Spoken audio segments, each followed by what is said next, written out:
Voz do Brasil.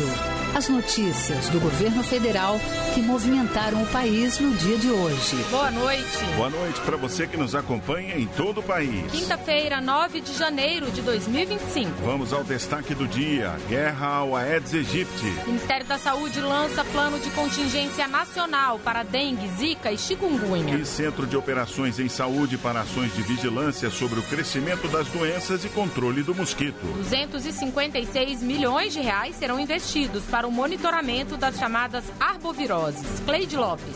Gestores locais também serão informados sobre as ações de combate ao mosquito.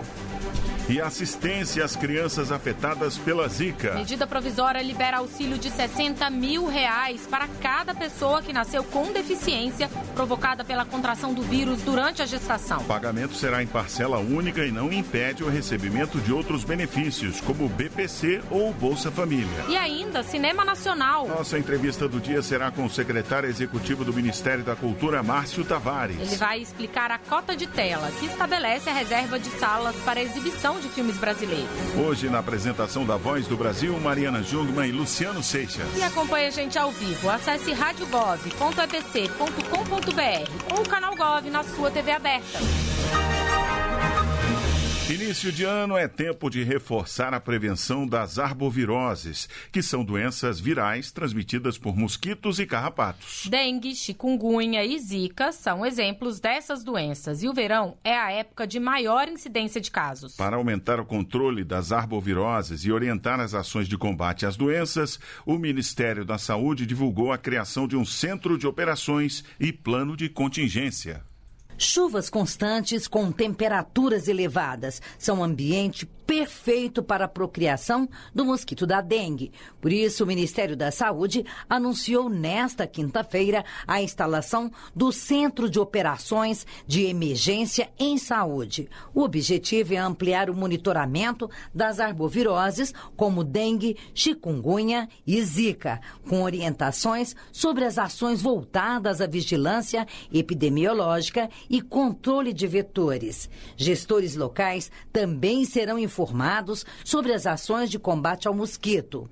O Plano de Contingência Nacional para Dengue, Chikungunya e Zika foi lançado também nesta quinta-feira para reforçar as estratégias de prevenção, preparação e resposta às epidemias. A ministra da Saúde, Nízia Trindade, explicou que, além da prevenção, o cuidado com as pessoas também é essencial. Dengue é uma doença que nós conhecemos, exige, como dizemos tecnicamente, um manejo clínico adequado, ou seja, orientações de como se deve tratar as pessoas, uso de medicações que não deve ser feito, hidratação, como um aspecto essencial. Combater a dengue não é responsabilidade só de governo, é uma ação combinada com a população que deve fazer a sua parte, mantendo quintais e calhas limpas e não deixar água parada e estar atenta às plantas que retêm água.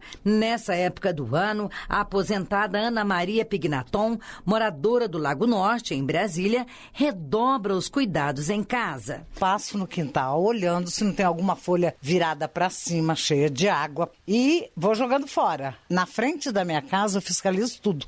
Dentro da minha casa fiscalizo ralinho. Aí do lado de fora tem um ralo que sai da área de serviço, passa lá. Então eu tapo com um plástico por cima da tampinha. Para o fortalecimento da vigilância das arboviroses, o Ministério da Saúde vai investir 256 milhões de reais. E para evitar a transmissão da doença, o Ministério alerta que o momento é de intensificar os esforços junto à população. Para aqueles que já estão com a suspeita de dengue ou das demais arboviroses, a recomendação é buscar o serviço de saúde o mais rápido possível. Reportagem Cleide Lopes. E para combater o mosquito e prestar assistência aos estados, municípios e à população, o Ministério da Saúde tem previsto um investimento de 1 bilhão e 500 milhões de reais para a temporada 2024-2025, um aumento de 50% em relação ao período anterior. Entre outras coisas, os recursos são aplicados no uso de novas tecnologias, como, por exemplo, a implantação de insetos estéreis em aldeias indígenas e estações disseminadoras de larvicidas. O Ministério também vai expandir o método Wolbachia de 3 para 4 cidades. Com o método, são liberados mosquitos Aedes aegypti infectados com a bactéria Wolbachia, que impede que os vírus da dengue, zika, chikungunya e febre amarela se desenvolvam. A expectativa é que, com o tempo, a população de mosquitos infectados atinja um nível estável, contribuindo para a redução das doenças. As crianças que nasceram com deficiência provocada pelo vírus da Zika vão ganhar um auxílio financeiro do governo federal. Serão destinados R$60 mil em parcela única. As consequências mais graves da Zika, doença transmitida pelo mosquito Aedes aegypti, é a deficiência congênita, que ocorre quando a mãe tem contato com o vírus durante a gestação.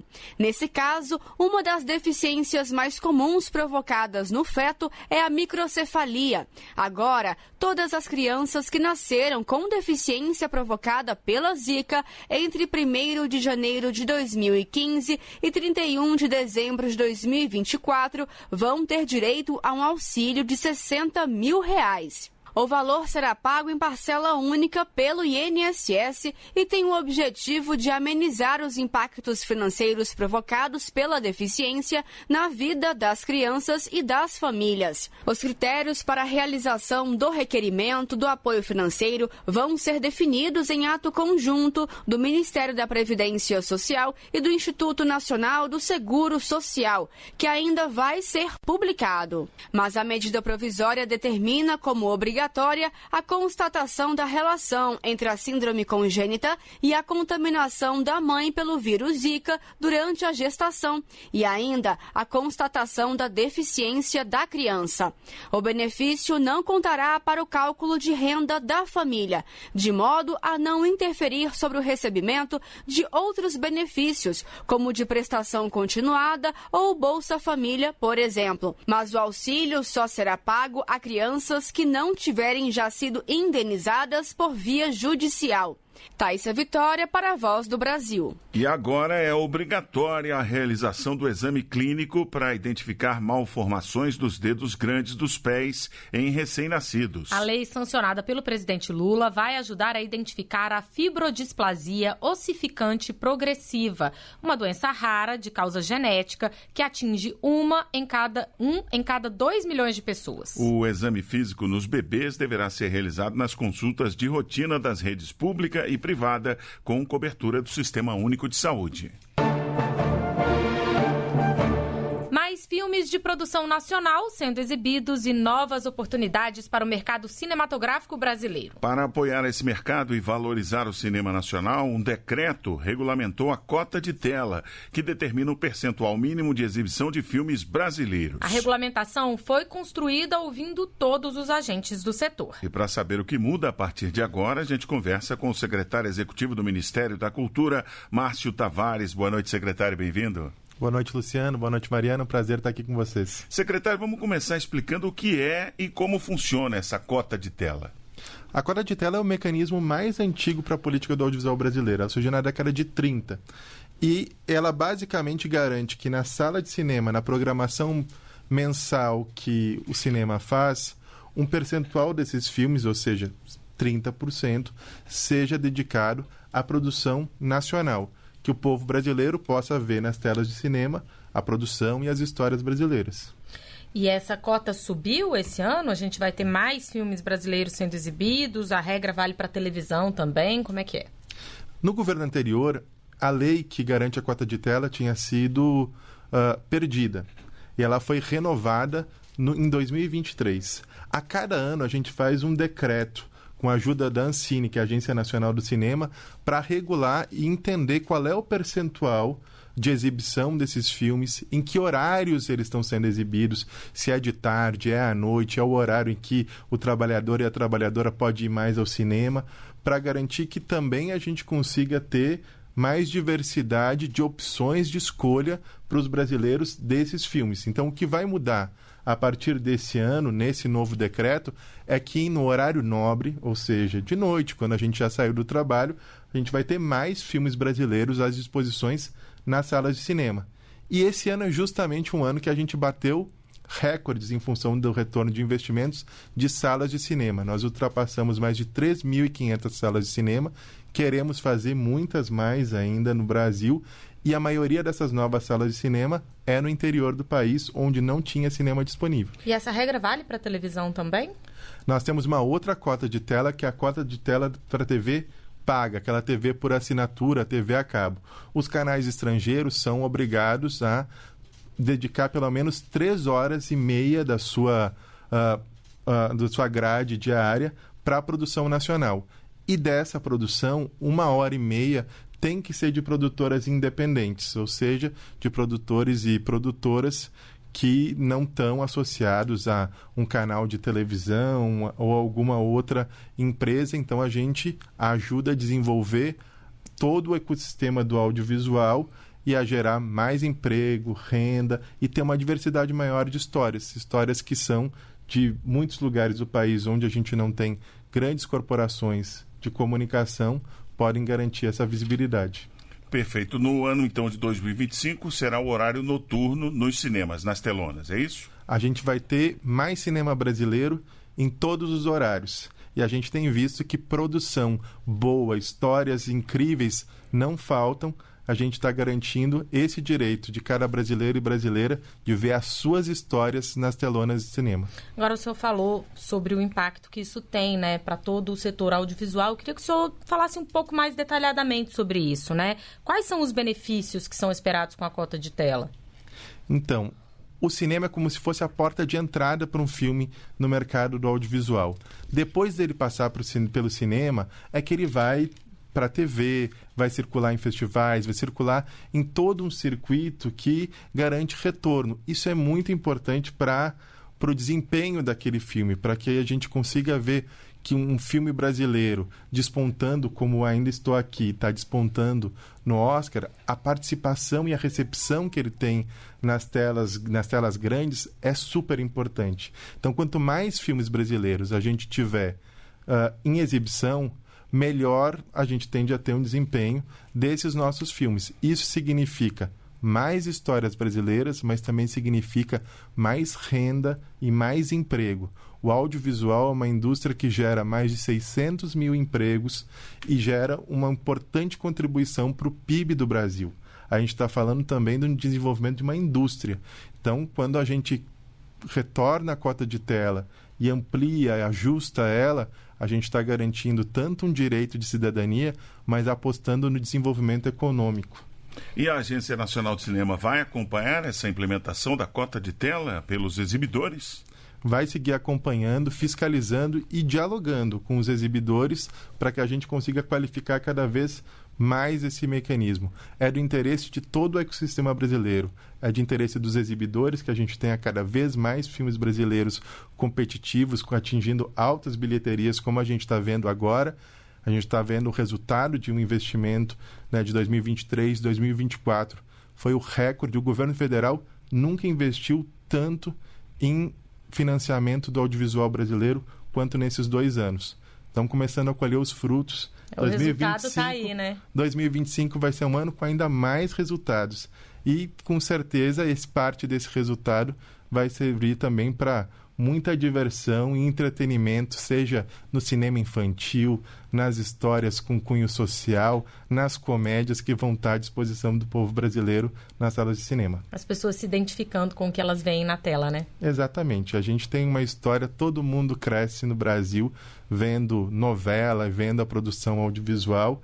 A gente sabe muito bem fazer, sabe contar história e com a cota de tela a gente vai ganhar mais esse espaço em horário nobre a partir do ano que vem, reforçado para que as histórias do Brasil encantem a todos os brasileiros nas suas salas e, a partir daí, o mundo com as nossas histórias.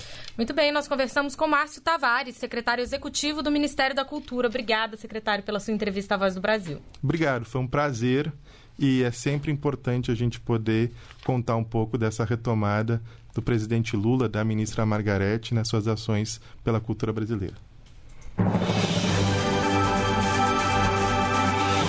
Quem precisa saber sobre o nível dos rios e consultar as condições meteorológicas da Amazônia pode contar com o aplicativo Cipan Hidro. A ideia é ajudar quem vive no local e gestores a se prepararem para situações extremas como secas e fortes chuvas. Fortes chuvas, enchentes e secas severas são situações extremas enfrentadas pelas comunidades ribeirinhas e urbanas da Amazônia. Para ajudar na prevenção, o Centro Gestor e Operacional do Sistema de Proteção da Amazônia, o CENSIPAM, órgão do Ministério da Defesa, desenvolveu um aplicativo que permite que a população saiba as condições meteorológicas e hidrológicas dos níveis dos rios da região norte do país. A ferramenta usa dados do Sistema Integrado de Monitoramento Hidrometeorológico do CENSIPAM, que também está disponível na plataforma web. O analista do CENSIPAM, Flávio Altieri, explica as funcionalidades do aplicativo. Monitoramento do nível dos rios, indicando a possibilidade de elevação ou vazante desse rio. A precipitação em áreas urbanas, dados que são fornecidos em tempo quase que real sobre a intensidade dessa chuva, que horas que ela vai acontecer e a área que ela vai atingir. E outras diversas, como, por exemplo, mapas e dados geográficos que fornecem representações desses eventos, permitindo uma visualização geográfica das áreas afetadas e vulneráveis. As informações disponíveis no aplicativo permitem a análise das condições atuais e a realização das previsões futuras do nível dos rios. Além disso, a ferramenta pode auxiliar órgãos governamentais, como a Defesa Civil, na adoção de medidas necessárias para alertar e proteger a população. O aplicativo do CENSIPAM é o Cipan Hidro. Escreve-se S-I-P-A-M. Cipan, Hidro com H no início. Ele é gratuito e está disponível para celulares com sistemas operacionais Android e iOS. Reportagem, Lani Barreto. As exportações do agronegócio brasileiro ultrapassaram os 164 bilhões de dólares em 2024. É o segundo maior valor da série histórica. O montante correspondeu a 49% das exportações totais do país. Tiveram um crescimento setores como carnes, complexo sucroalcooleiro, produtos florestais e café. O principal destino das exportações foi a China, seguido pela União Europeia e Estados Unidos. De acordo com o Ministério da Agricultura, o crescimento da produção permitiu ao país ampliar a oferta ao mercado interno e gerar empregos no Brasil. E ainda sobre agricultura, serão destinados mais 21 milhões de reais para fortalecer a atividade agropecuária no Rio Grande do Sul. O objetivo é garantir condições ideais para a produção de produtos agrícolas e pecuários após as enchentes que atingiram o estado no ano passado. O dinheiro, repassado em sua maior parte pelo Ministério da Agricultura e Pecuária, vai ser usado na aquisição de equipamentos, veículos e materiais laboratoriais. Pequenos agricultores gaúchos também contam com a ajuda do governo federal para ações emergenciais e reforma agrária. Entre as medidas, foi concedido mais de R$1 bilhão em descontos para a renegociação de crédito rural, atendendo milhares de agricultores. O ministro do Desenvolvimento Agrário e Agricultura Familiar, Paulo Teixeira, apresentou nesta quinta-feira um balanço das ações no estado. E aqui o valor foi de 1 bilhão para 80 mil agricultores beneficiados e 140 mil operações de créditos comprovadas. Isso aqui foi um esforço hercúleo que envolveu as instituições financeiras, os institutos federais, a Emater, tem reservados 20 bi do Pronaf para o Rio Grande do Sul, já foram contratados 11 bi. E nós queremos que esses agricultores que repactuaram suas dívidas todos voltem para o crédito novamente. As cooperativas também tiveram apoio para a repactuação de dívidas. E quem trabalha no campo precisa também de mais conectividade. Por isso, o governo federal firmou parceria com uma entidade de agricultores e vai oferecer cursos online de formação para eles. levar mais conhecimento e tecnologia ao campo. A capacitação de pequenos produtores para o mercado de trabalho é foco do acordo fechado entre o Ministério das Comunicações e Confederação Nacional de Agricultores Familiares e Empreendedores Familiares Rurais, a CONAFER. E isso será feito por meio dos laboratórios de informática do programa Computadores para a Inclusão por todo o país. A organização vai utilizar esses pontos para aplicar cursos online aos produtores. Os primeiros cursos serão disponibilizados para os estados de Alagoas e Roraima. A representante da CONAFER, Verbera Lúcia Melo Gonçalves, destacou quem será beneficiado com a parceria. Dos agricultores, dos quilombolas, dos ribeirinhos, para as comunidades mais distantes e principalmente dos nossos indígenas. Nós temos formação, assistência técnica, conexão de internet, entrega de computadores nessas comunidades que não têm a oportunidade, que não foi possibilitado para eles. O ministro das Comunicações, Juscelino Filho, disse que o acesso à tecnologia abrirá mais portas para os produtores brasileiros. Os cursos oferecidos por meio desta parceria, com certeza vão contribuir para o crescimento profissional de todos, gerando novas oportunidades e abrindo um novo mundo de possibilidades. Pois é por meio do letramento digital, do acesso à internet, que essas pessoas vão passar a integrar a economia digital, que é a economia do futuro. Durante a parceria, que inicialmente deve durar 2 anos, o Ministério vai divulgar os resultados das formações e ações profissionalizantes de capacitação e inclusão digital. Somente este ano, o programa Computadores para a Inclusão já foi responsável pela doação de mais de 11 mil computadores e foram oferecidos 217 cursos, resultando na formação de mais de 47 mil alunos para o mercado de trabalho. Reportagem Graziela Mendonça. O pagamento do Bolsa Família já tem data marcada para esse ano. O dinheiro começa a ser repassado aos beneficiários em 20 de janeiro. No ano passado, mais de 20 milhões de famílias foram atendidas pelo programa, com um repasse que ultrapassou os 168 bilhões de reais às famílias mais vulneráveis. Dona Maria de Fátima mora no Sol Nascente, uma das regiões mais pobres do Distrito Federal. Ela cuida do filho de 9 anos sozinha e conta com o Bolsa Família desde que ele nasceu. É essa renda que garante o sustento da família, porque ela não consegue mais trabalhar depois de um acidente. A casa de Madeirite vai dar lugar a uma de alvenaria, construída com os R$ 650 mensais do benefício, que para ela representa muito. Que é o que eu como, o que eu compro, o material para me poder construir minha casa, comprar comida. É o Bolsa Família. O Bolsa Família atende hoje cerca de 20 milhões de famílias em todos os municípios do país. A regra para ingressar no Bolsa Família é ter renda de, no máximo, R$ 218 mensais para cada integrante da família que vive na mesma casa, além de estar inscrito no Cadastro Único de Programas Sociais do Governo Federal. Em janeiro, os beneficiários do Bolsa Família recebem o pagamento entre os dias 20 e 31. O calendário segue de acordo com o último dígito do número de identificação social, o NIS, começando no 1, dia 20 de janeiro, e terminando no 0, no dia 31 de janeiro. Lembrando que são considerados os dias úteis. A exceção no calendário é para os locais em situação de emergência, que já recebem no primeiro dia de pagamento, como lembrou o ministro do Desenvolvimento Social, Família e Combate à Fome, Wellington Dias. Aqueles municípios, estados que estão ali em situação de emergência, calamidade, prossegue ali o pagamento no primeiro dia de pagamento, porque sabemos a importância do Bolsa Família chegar aí para você na sua conta. Para evitar a perda do benefício, os dados sobre renda da família no CadÚnico devem ser atualizados a cada 2 anos. Reportagem Luciana Colares de Holanda.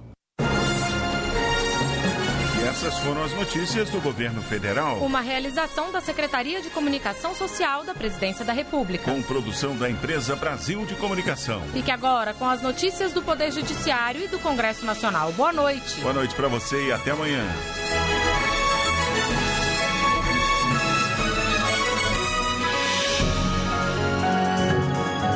A Voz do Brasil. Governo Federal.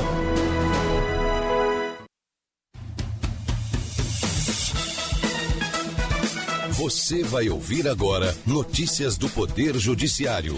STF determina a realização de mutirões carcerários e concede prisão domiciliar à mãe de criança de 4 anos. STJ desclassifica conduta de tráfico de drogas de preso encontrado com 37 gramas de maconha. MPF em São Paulo cobra esclarecimentos da Meta sobre o fim da checagem de fatos no Instagram e no Facebook. Boa noite, eu sou Ariana Fonseca. E eu sou Walter Lima. O Supremo Tribunal Federal concedeu nesta quinta-feira prisão domiciliar a uma mãe de criança de 4 anos. Na decisão, o ministro Gilmar Mendes também determinou a realização de mutirões carcerários pelo Conselho Nacional de Justiça. Neto Costa. A decisão foi tomada em resposta ao habeas corpus apresentado pela defesa da mãe de criança de 4 anos, que foi presa preventivamente por tráfico de 5 gramas de crack. Ao avaliar o caso, o ministro Gilmar Mendes concedeu a prisão domiciliar à mulher por considerar que a quantidade de droga encontrada com ela era muito pequena e não estaria ao alcance da criança. O decano do Supremo Tribunal Federal também determinou a realização de mutirões carcerários com o objetivo de garantir o cumprimento de decisão da segunda turma do STF, que assegurou a substituição da prisão preventiva por domiciliar para mães de crianças menores de 12 anos de idade em todo o país.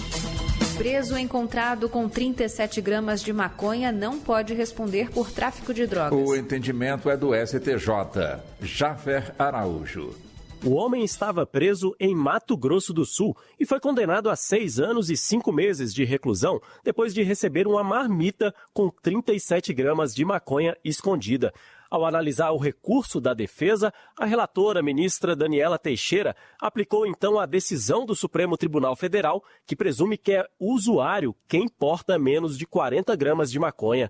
A ministra ainda destacou que as provas apresentadas não permitem concluir que a substância era destinada à venda. Erro de procedimento dá à associação possibilidade de ter recurso aceito. A decisão é da 7ª turma do TST. Larissa de Paula. Na ação, uma recepcionista pediu a condenação de uma associação hospitalar por danos morais.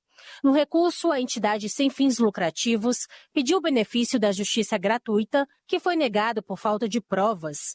Mas a 7ª turma do TST determinou que o processo volte ao Tribunal Regional do Trabalho da 2ª Região em São Paulo, porque a gratuidade da justiça deveria ter sido examinada como preliminar de julgamento. Como isso não ocorreu, o Tribunal Regional cometeu um erro de procedimento.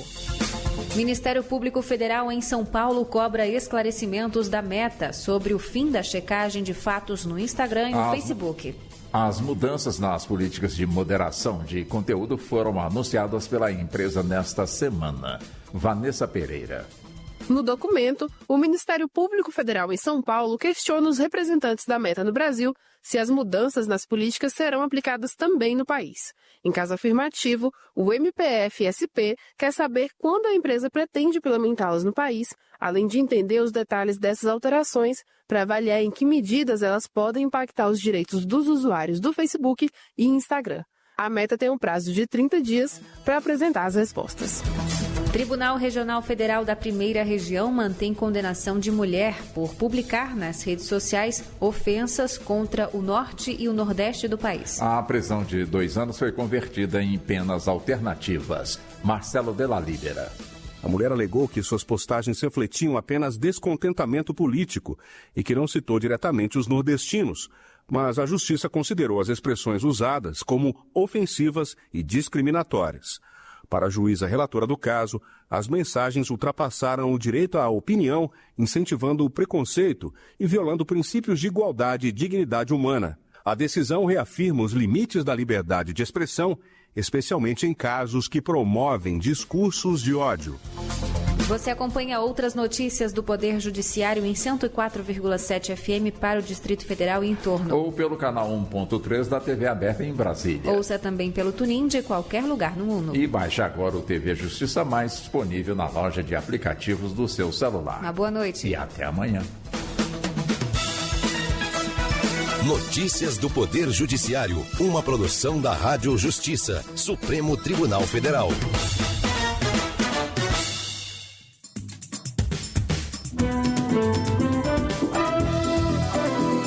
Está no ar o Jornal do Senado. Eu sou Ricardo Nacaoca e estes são os destaques de hoje do Jornal do Senado que começa agora.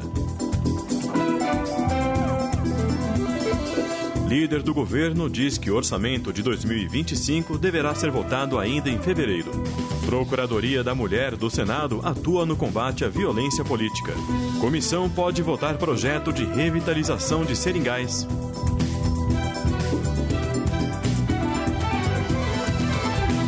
Boa noite. O líder do governo no Congresso Nacional, senador Randolfo Rodrigues, afirmou que o orçamento de 2025 deverá ser votado no próximo mês e que nenhum programa será afetado por falta de dinheiro. O parlamentar explicou que todas as contas previstas para janeiro serão pagas conforme regras da Lei de Diretrizes Orçamentárias deste ano. Repórter Érica Christian. O projeto de lei orçamentária de 2025 não foi votado no ano passado devido ao pacote de corte de gastos do governo. O relator do orçamento, o senador Ângelo Coronel, do PSD da Bahia, explicou que as medidas propostas pela equipe econômica teriam impacto na chamada LOA. Por isso, precisava aguardar a aprovação dos projetos e da proposta de emenda à Constituição, o que ocorreu apenas na véspera do recesso parlamentar. O líder do governo no Congresso Nacional, senador Randolfo Rodrigues, do PT do Amapá, afirmou que o atraso na votação do orçamento não prejudica o funcionamento da máquina pública, já que a equipe econômica pode gastar até 1/12, ou seja, o equivalente a um mês de despesas. Randolfo Rodrigues diz que o orçamento deverá ser votado em fevereiro. Inclusive, isso foi acordado com os membros da Comissão Mista de Orçamento, que na primeira quinzena, nos primeiros dias do mês de fevereiro, nós votaríamos a peça orçamentária. É assim que esperamos. O carnaval começa dia 27 e 28 de fevereiro, então esperamos, antes do carnaval, votar a peça orçamentária. O orçamento de 2025 prevê um crescimento econômico de 2,64%, inflação de 3,3%,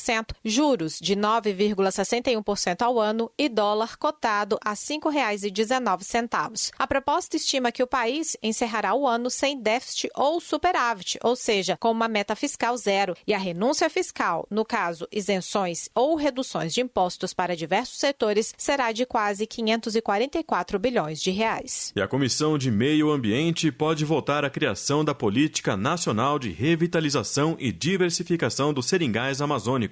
A iniciativa visa preservar as matas nativas de seringueiras e promover o uso diversificado da borracha. Repórter Alexandre Campos. De autoria do senador Sérgio Petecão, do PSD do Acre, a proposta tem o objetivo de promover o uso diversificado da borracha e a agregação de valor a essa cadeia produtiva. Ele acredita ser possível transformar econômica e socialmente as comunidades da região amazônica que vivem da exploração da seringueira e evitar a derrubada de árvores para que outras atividades menos sustentáveis ocupem as terras. Pelo projeto, o Programa de Revitalização dos Seringais prevê a capacitação das comunidades, parcerias entre os trabalhadores e instituições públicas e privadas para a identificação de novos usos para a borracha. Sérgio Petecão também citou a oferta de linhas de crédito para financiar as atividades, incentivos para as empresas e apoio para o desenvolvimento de novos usos e tecnologias para a borracha. Então, a ideia é que nós possamos fortalecer os seringais, dar mais condições técnicas para usar aquela matéria-prima que nós temos lá ainda na Amazônia, que isso com certeza vai dar uma vida mais digna e gerar renda para os amazônios, as pessoas que moram lá na floresta. Se for aprovada pela Comissão de Meio Ambiente, a proposta seguirá para análise da Comissão de Agricultura e Reforma Agrária. O presidente da República sancionou a lei que reconhece a data de 16 de dezembro como Dia Nacional do Medicamento Biosimilar. Esses medicamentos são versões semelhantes aos biológicos de referência e são bastante procurados por terem preços mais acessíveis. O senador Dr. Irã, do PP de Roraima, que foi o relator da proposta na Comissão de Assuntos Sociais, ressaltou que o medicamento biosimilar deve ter os mesmos resultados de segurança, qualidade e eficácia dos medicamentos de referência. Incumbe ressaltar a importância dos medicamentos biosimilares para a saúde pública em razão de terem possibilitado maior acesso da população à classe de medicamentos biológicos que representam uma importante inovação terapêutica e que, pelas complexidades tecnológicas envolvidas em sua produção, são medicamentos de custo mais alto. Também entrou em vigor a Política Nacional do Pequi e de outros frutos do Cerrado. A nova lei proíbe a derrubada de árvores sem autorização e cria estímulos para impulsionar a exploração econômica sustentável por comunidades tradicionais. Repórter Marcela Cunha. A Política Nacional para o Manejo Sustentável, Plantio, Extração, Consumo, Comercialização e Transformação do pequi e demais frutos nativos do Cerrado proíbe a retirada e o uso predatório de pequizeiros. A derrubada precisa ser autorizada pelo poder público e se restringirá aos casos em que a árvore estiver morta ou seca ou em área destinada a serviço de utilidade pública ou dificultando a implantação de atividades agrícolas, florestais e pecuárias. A política também busca incentivar o plantio de mudas e identificar as comunidades tradicionais que vivem da coleta desses frutos, como lembrou o senador Jorge Cajuru, do PSB de Goiás. O Cerrado é um bioma que fornece à sociedade brasileira recursos naturais que, se bem manejados e geridos, possibilitam um uso econômico sustentável. A Política Nacional do Pequi também vai incentivar a pesquisa do folclore relacionado ao fruto e promover eventos culturais que estimulem o turismo e o comércio desses produtos, além de desenvolver selos de qualidade e de procedência. A Comissão de Assuntos Econômicos aprovou nos últimos 2 anos cerca de 300 projetos de lei, 75 pedidos de empréstimos internacionais e realizou 45 audiências públicas em quase 130 reuniões. Entre as propostas discutidas e votadas estão a renegociação de dívidas de produtores rurais e o aumento no crédito para pequenos negócios. Mais informações com o repórter Bruno Lourenço. O presidente da Comissão de Assuntos Econômicos no último biênio, senador Vanderlan Cardoso, do PSD de Goiás, disse que o colegiado votou nesse período projetos voltados para o agronegócio, agricultura familiar, direito das mulheres, meio ambiente e respostas a calamidades públicas, a exemplo do crédito e da renegociação de dívidas para vítimas das enchentes que atingiram o Rio Grande do Sul. Vanderlan destacou algumas das propostas aprovadas. Igualdade salarial entre mulheres e homens, o programa Desenrola, crédito para micro e pequenas empresas e muitos outros, até o projeto que concedeu indenização por dano moral e pensão especial às vítimas do Zika vírus e outros que transferem saldos remanescentes da educação de anos anteriores para a execução deste ano, permitindo a retomada da construção de escolas e creches, entre outras despesas. Apesar de a reforma tributária e sua regulamentação terem sido votadas na Comissão de Constituição e Justiça, a CAI promoveu cerca de 30 audiências públicas sobre o tema. Em 2 anos, o colegiado sabatinou 15 autoridades e votou 75 pedidos de empréstimos internacionais, que totalizaram quase 10 bilhões de dólares. Procuradora Especial da Mulher do Senado alerta para índice alarmante da violência política contra a mulher e defende medidas preventivas. A atuação do órgão inclui encaminhamento de denúncias e recomendações de combate a esse crime. Repórter Janaína Araújo. Criada em 2013, a Procuradoria Especial da Mulher do Senado tem voltado sua atenção para o aumento da violência política contra a mulher. O índice registrado pelo Ministério dos Direitos Humanos e da Cidadania, referente a 2024, foi 484% maior do que o do ano anterior. Procuradora Especial da Mulher, a senadora Zenaide Maia, do PSD do Rio Grande do Norte, ressaltou que tem recebido, examinado e encaminhado aos órgãos competentes as denúncias de violência e discriminação contra a mulher. Ela mencionou ainda a atuação com instituições responsáveis por receber as denúncias de violência política, como o Tribunal Superior Eleitoral, o Ministério Público e a presidência dos partidos políticos. A Procuradoria já se manifestou várias vezes acerca de situações de violência política. O silêncio nos mata e caladas não vamos ficar. Incentivei as denúncias e o combate à violência de gênero nas eleições municipais recentes. Os índices são alarmantes. Zenaide Maia observou que também é violência política contra a mulher o fato de, ainda em sua criação e socialização, as mulheres serem encaminhadas para desempenhar papéis afastados da vida pública e política.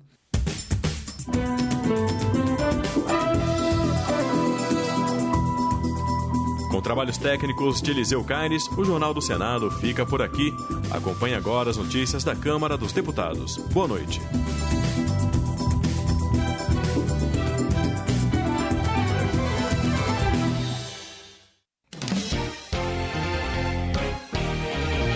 Jornal Câmara dos Deputados. Avança a proposta que incentiva a contratação de mães com filhos atípicos. O projeto reforça a proibição de cigarros eletrônicos em ambientes fechados. Deputados cobram mais apoio financeiro federal ao Rio Grande do Sul.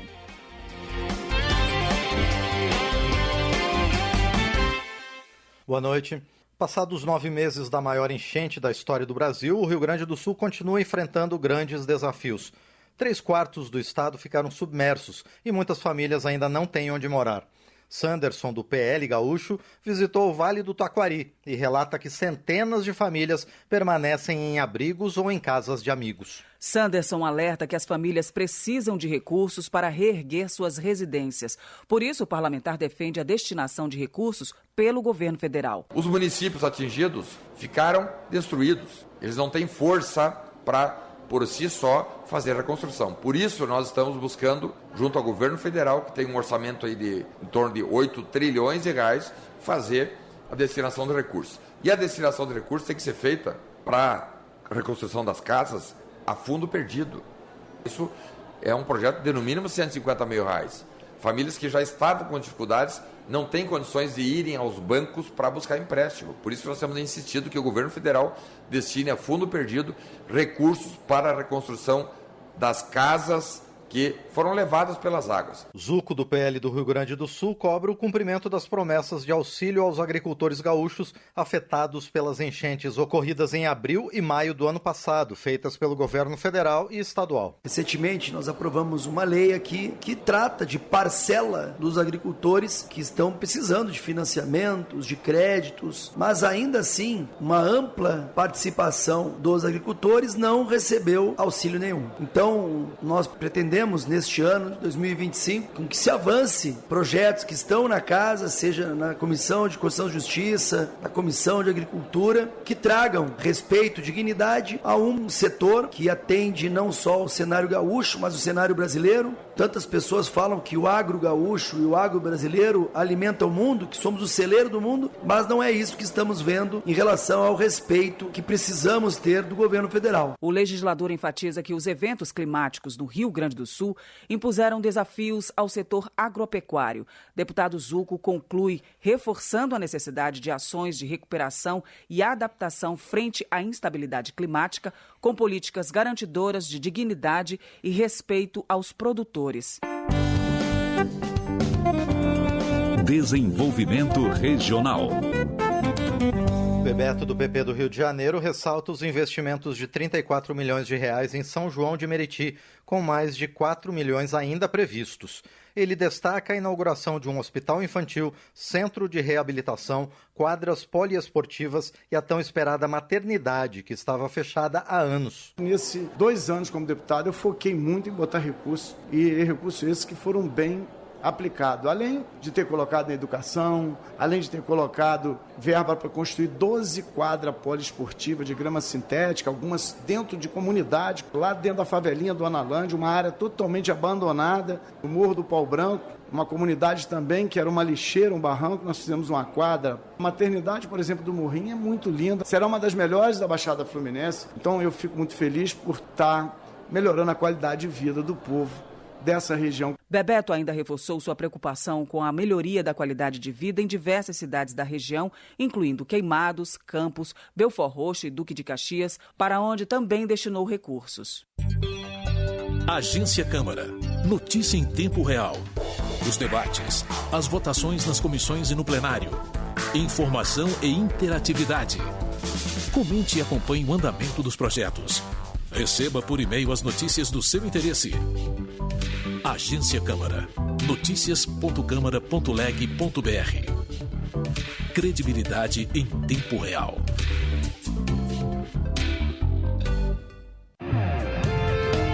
Economia. Júlia Zanata, do PL de Santa Catarina, apresentou o projeto que impede o fim do dinheiro em papel para barrar a implementação do Drex, uma versão digital do real, emitido e controlado pelo Banco Central. Segundo ela, o Drex vai excluir da economia pessoas sem contas bancárias e ainda controlar as movimentações financeiras de outras. Hoje, no Brasil, nós temos aproximadamente 30 milhões de pessoas desbancarizadas, ou seja, que não têm acesso a uma conta no banco, que vivem no meio rural. E isso vai prejudicar pessoas muito vulneráveis, além de ser, na minha concepção, uma forma de controle social. Porque eles estão querendo implementar uma moeda digital centralizada do Banco Central, que é o Drex, que vai levar o controle total sobre as nossas vidas, vão tributar até o ar que a gente respira, vão saber onde a gente gasta, como a gente gasta. E em outros países, essa moeda digital, essa CBDC, já teve experiências de até determinar em quanto tempo você poderia gastar o seu dinheiro. De acordo com a deputada, seu projeto visa barrar também outra proposta que prevê limites para transações financeiras com dinheiro vivo. O projeto de Júlia Zanata para barrar a adoção do Drex está em análise na Comissão de Desenvolvimento Econômico. Luiz Carlos Rauli, do Podemos do Paraná, alerta sobre a necessidade de separar as críticas ao governo das críticas à economia. Ele defende uma oposição responsável com respeito à defesa dos marcos econômicos nacionais. A economia brasileira pertence ao povo. São as pessoas, a população, as famílias que produzem, que são donas dos meios de produção e empregados dos meios de produção, que geram essa riqueza, geram este produto interno bruto e que geram os produtos e bem consumidos pela população brasileira. E o governo é outra coisa. O governo tira da parte desta economia um valor, o governo federal, estados e municípios, para satisfazer as necessidades da população de ter um sistema de previdência, de educação pública, previdência pública, saúde pública, segurança pública, assistência social pública. Então, governo é governo, economia é economia. Na opinião de Luiz Carlos Rauli, atacar a economia prejudica a imagem interna e externa do país, afeta diretamente a taxa de juros, pressionando o Banco Central, desvaloriza a moeda e aumenta o custo de vida da população. Para ele, oposição e imprensa devem combater os erros políticos e mazelas do governo no poder sem jogar contra o país. Presidente da Frente Parlamentar do Empreendedorismo, Joaquim Passarinho, do PL do Pará, faz um balanço das ações do colegiado para melhorar o ambiente de negócios e apoiar os empreendedores do país. De acordo com Joaquim Passarinho, a Frente Parlamentar do Empreendedorismo tem se dedicado a diversas iniciativas, como a manutenção do Simples Nacional e a busca por melhorias nos valores e condições para as empresas, além de trabalhar para reduzir a carga tributária. O que nós fazemos é tentar melhorar o ambiente de negócio. Trabalhamos para pequenas empresas, para médias empresas que têm a coragem de ainda empreender no Brasil, apesar desse arcabouço fiscal, tributário que nós temos, que é ridículo, que é impeditivo às vezes para que uma empresa, principalmente uma pequena empresa, possa sobreviver. Estamos trabalhando para manter o Simples Nacional, manter a pequena e média empresa. Trabalhamos muito forte na reforma tributária, né, para conseguir realmente manter o Simples vivo, como também diminuir a carga que nós estimamos para essas empresas. Tramita na Comissão de Administração e Serviço Público da Câmara projeto que institui o Programa de Financiamento do Crescimento. Autor da proposta, Júlio César, do PSD do Piauí, afirma que a medida visa aumentar o emprego e a renda da população, por meio de instrumentos como a criação de fundos de investimento em infraestrutura. A proposta estabelece a criação de fundos próprios por parte de estados e municípios com destinação exclusiva ao financiamento de projetos de infraestrutura, como obras para geração e distribuição de energia. Júlio César ressalta que até 20% do valor do serviço da dívida pago mensalmente pelos entes federados será destinado ao programa. Trabalho. Comissão aprova incentivo para a contratação de mães com filhos atípicos. A repórter Gabriela Vieira nos conta como pode funcionar. Avançou na Câmara dos Deputados a criação de uma política de incentivo para a contratação de mães de filhos com doenças raras ou com deficiência. Pelo projeto, já aprovado pela Comissão de Defesa dos Direitos das Pessoas com Deficiência, as empresas que aderirem ao programa terão dedução em suas contribuições previdenciárias patronais, tanto para trabalhadores contratados quanto prestadores de serviço. Segundo a relatora da proposta, a deputada Daiane Bittencourt, do União do Ceará, a falta de flexibilidade no trabalho e a falta de compreensão das necessidades dessas mães pioram ainda mais a situação. O projeto representa um avanço no combate à desigualdade e ajuda a garantir um lugar no mercado de trabalho para essas mulheres, trazendo mais dignidade e qualidade de vida para elas e suas famílias. Daiane Bittencourt mudou a proposta para deixar claro que as vagas reservadas para mães atípicas não poderão ser contabilizadas no percentual de vagas destinadas a pessoas com deficiência, que já existem em lei. A autora da proposta, a deputada Yandra Moura, do União de Sergipe, reforça que o ingresso de uma mãe atípica no mercado de trabalho é desfavorável por conta do cuidado com os filhos. Ela argumenta também que várias mães atípicas não têm auxílio financeiro dos pais de seus filhos, nem de seus familiares. Ainda de acordo com o projeto, outras medidas como deduções fiscais, horários especiais e jornada de trabalho reduzida sem perda de salário também serão aplicadas. O Ministério do Trabalho será o responsável por coordenar, fiscalizar e editar normas sobre o contrato de emprego das mães atípicas, inclusive qual será o desconto nas contribuições. Em seguida, a proposta que cria incentivos para empresas que reservarem vagas para mães de crianças atípicas será analisada pela Comissão de Previdência e Assistência Social. Da Rádio Câmara de Brasília, Gabriela Vieira. Meio Ambiente. Júnior Lourenço, do PL do Maranhão, apresentou o projeto que busca endurecer as consequências legais para quem viola as normas de preservação ambiental. A proposta prevê a perda automática de cargo público e a proibição de novas nomeações por 8 anos a pessoas físicas condenadas pela prática de crimes ambientais. Júnior Lourenço avalia que o projeto fortalece a prevenção de crimes ambientais ao desestimular infrações dos agentes públicos. Ele afirma que, ao tornar as penalidades mais rigorosas, o projeto contribui para uma administração pública comprometida com a defesa do meio ambiente. Eleições. Está em debate na Casa a proposta que atualiza o número de deputados por estado para a próxima legislatura.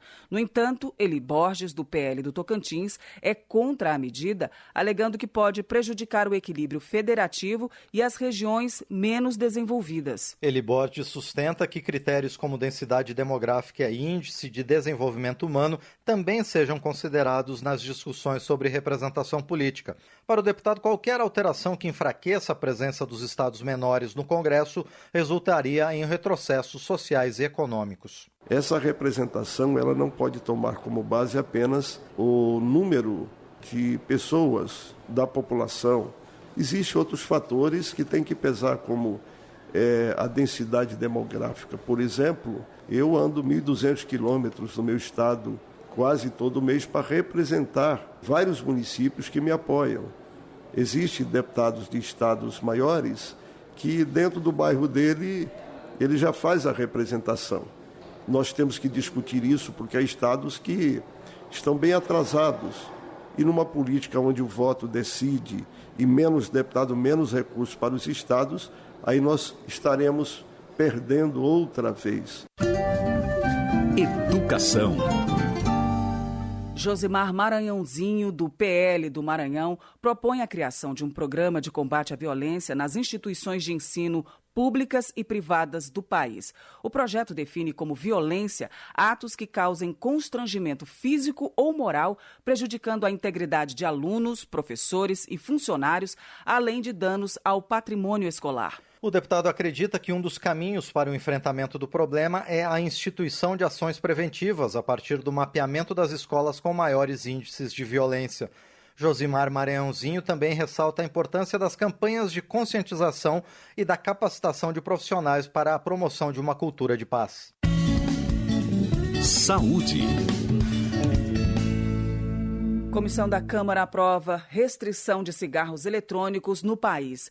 A proposta reforça uma proibição já definida pela Anvisa para os produtos, conforme detalha o repórter Luiz Cláudio Canuto. A Comissão de Indústria, Comércio e Serviços da Câmara aprovou o projeto que reforça a proibição dos cigarros eletrônicos no país.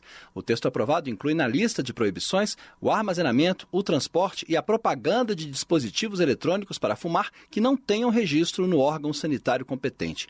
Os cigarros eletrônicos produzem aerossóis a partir de líquidos com solventes, concentrações de nicotina, aromatizantes e outros aditivos, e são vendidos como alternativas menos nocivas ao tabagismo. Mas há evidências científicas de que os riscos à saúde podem ser até maiores. A comissão acompanhou o voto do relator, deputado Josenildo, do PDT do Amapá, que fez emendas ao projeto da sua colega de partido, deputada Flávia Moraes, de Goiás. Entre as mudanças, o relator retirou do texto a previsão de prisão de 1 a 3 anos para quem fabrica, importe, venda ou faça publicidade de cigarros eletrônicos. Segundo Josenildo, não haveria necessidade de manter a punição expressa, porque o Código Penal já prevê a mesma pena para quem fabrica, vende, expõe à venda ou guarde para vender substância nociva à saúde. Para quem importe ou exporte mercadoria proibida, a pena é de prisão de 2 a 5 anos. Para o deputado Josenildo, a proibição dos cigarros eletrônicos é um passo importante na lei. Atualmente, resoluções da Anvisa proíbem a comercialização, fabricação, importação, distribuição, armazenamento, transporte e propaganda de cigarros eletrônicos. É um passo importante na promoção da saúde coletiva e na redução dos impactos negativos associados ao uso dos dispositivos eletrônicos para fumar. Optamos apenas por apresentar emendas que trazem mais clareza e equilíbrio ao projeto e acrescentando dispositivo para tratar do assunto no programa Saúde na Escola. Assim como a regulamentação mais recente da Anvisa sobre o assunto, a proposta proíbe o uso de cigarro eletrônico em ambientes de uso coletivo, público ou privado, fechados. O projeto prevê ainda que o Poder Executivo ficará encarregado de implantar ações de saúde e educação voltadas para o controle do tabagismo. Na votação do projeto, o deputado Vitor Lippe, do PSDB de São Paulo, apoiou a proposta. A gente entende que essa matéria é meritória. Ela pode ser polêmica, mas eu não tenho dúvida que essa questão acaba trazendo um risco para a saúde das pessoas e cada vez nós temos mais informações sobre o risco da utilização desses dispositivos para fumar, né? Que acabaram muitas vezes substituindo o cigarro, mas muitas vezes as pessoas se iludem porque ele tem às vezes um cheiro mais agradável, um sabor mais atraente, mas ele traz riscos muito grandes, né, segundo os levantamentos, os estudos que têm sido feitos. Estudos recentes identificaram os cigarros eletrônicos associados a convulsões, tosse e irritação na garganta, bem como a efeitos agudos no sistema cardiovascular, como o aumento da frequência cardíaca, pressão arterial elevada e rigidez arterial, fatores de risco para doenças cardíacas e acidentes vasculares cerebrais.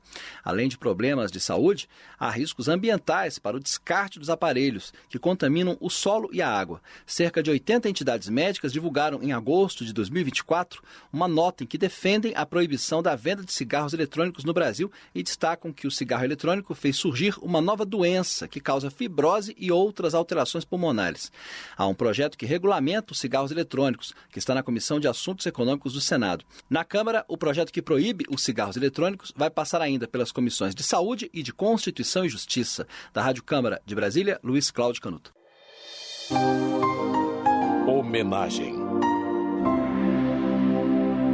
Vice-presidente da bancada evangélica, Jefferson Campos, do PL de São Paulo, destaca a relevância do Dia da Bíblia, comemorado todo ano em 8 de dezembro. O deputado ressalta que a Bíblia é o livro mais lido no mundo e possui uma grande importância tanto para os cristãos quanto como um documento histórico. A Bíblia Sagrada é uma regra de fé escrita durante séculos. E até mesmo um livro de consulta histórica, afinal de contas, ela traz fatos marcados e verídicos historicamente falando. A Bíblia é um livro atual. Ela trata da questão da família, do relacionamento das pessoas, da prosperidade, das relações do trabalho. Ela organiza a sociedade de uma forma tal que nós possamos prosperar. Nós entendemos a importância desse contexto no momento atual que vivemos. O momento de relacionamentos, muitas vezes, que precisam de um norte, e a Bíblia, para aqueles que creem, é a palavra de Deus. Jefferson Campos também destacou o papel da Bíblia na reforma protestante e sua influência na criação de sistemas de saúde e educação pública. Direitos Humanos. A obrigatoriedade da instalação de brinquedos e equipamentos adaptados para crianças e pessoas com deficiência em todos os parques e praças públicas do Brasil é tema de proposta de Juninho do Pneu, do União do Rio de Janeiro.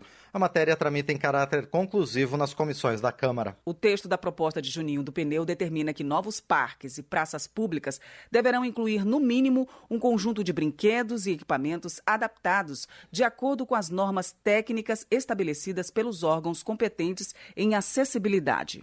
Termina aqui o Jornal Câmara dos Deputados, com trabalhos técnicos de Marinho Magalhães e apresentação de Val Monteiro e Márcio Aquiles Sardi. Boa noite. A Voz do Brasil volta amanhã. Boa noite. Você ouviu A Voz do Brasil. Boa noite.